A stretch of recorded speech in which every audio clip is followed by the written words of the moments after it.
peace without borders. Let me walk upon the waters wherever you would call me. Take me deeper than my feet could ever wander, and my faith will be made stronger in the presence of my Savior. And I will call upon your name and keep my eyes above the waves. When oceans rise, my soul will rest in your embrace. For I am yours and you are mine. Good evening, everyone. We're beginning an exciting new phase in our family life here at Fort Gibson with the meeting of these connection groups. And we thought as we begin this inaugural video this evening that we do so in kind of a different setting, not in the auditorium behind a pulpit or standing behind a lectern, but we're in the youth room at the building. And Barrett, my cameraman and stunt man and sound man and set man, is operating the camera for us, and we really appreciate him helping out in this area. Tonight, we're going to begin a study of the Christian virtues out of 2 Peter chapter 1, verses 5 through 10. And the first of those virtues that you'll be talking about this evening is faith. I don't think it's accidental at all that when Peter begins to discuss these virtues that have to be a part of our lives as Christians, if we're going to have a healthy relationship with God, that he begins with faith as the foundation of those virtues. I mean, you're here this evening because you believe in God and because you trust God. That's what binds us together. That's what links us. And what we're going to be doing this evening is sharing our faith with each other and talking about the importance of faith. Now, when you start to try to define faith, that's a little tricky. The writer of Hebrews, in Hebrews chapter 11, verse 1, will tell us that faith is the substance of things hoped for. It is the evidence of things not seen. But I think you can take that, and that's a beautiful definition, but I think you can take that and boil that down really to one word. Faith is trust. If you have faith in God, you trust God. Now, there are people who I've heard, and I'm sure you have too, who have said, well, why is it necessary for us to have faith? Why can't we just walk by sight? In other words, why doesn't God just come down and talk to each one of us individually, or get us together as a group and just do a little lecture and talk to us about how we ought to live and how we ought to conduct ourselves, and everybody would see God and could live by sight? Well, here's the thing. Sight doesn't necessarily guarantee faith. And let me illustrate what I'm talking about with you. The children of Israel watched God bring Egypt to its knees. They see his power in the 10 plagues. They see him deliver them from the hand of the Egyptian army, part the Red Sea, and then drown that army in the Red Sea. And they get out in the wilderness, and what do?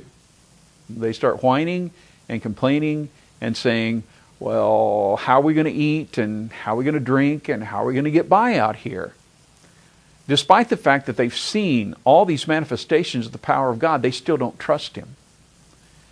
And so what this is very much about in our, and I'm going to call it a faith walk, because I think that's what it is. I think all of us are on a faith walk. We're in different stages of that faith walk. Some of us are just beginning that walk. Some of us are coming toward the end of our walk. But it's a highly individual thing, because your faith, your trust in God, is a highly individual matter.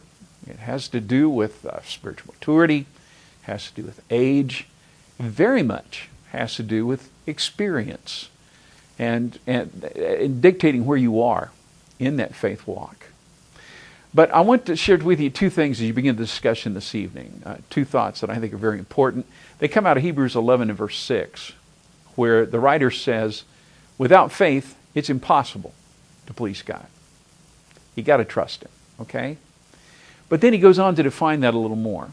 He says, first of all, you must believe that he is. Now, we live in a world that doesn't believe that he is. We find more and more people who claim to be atheists and agnostics who don't believe that God is. And I don't know where you are in that. You know better than anybody else if you really believe in God. I want to tell you, if you don't, please be honest about it and let us help you. I'd love to talk with you. Barrett would love to talk with you. Steve would love to help you. We've got elders who would like to help you. There's no reason for you to struggle with doubt about whether or not God exists. You have all kinds of resources at your disposal. And so if you're at that place where you're still struggling to, I don't know if I believe in God or not, share that with the group that you're with. Share that with us. Let us help you begin that walk by believing in God. But every bit as important, I would say in some ways maybe more important, is not only that you believe in God, but that you believe God. And that's what the writer goes on to say.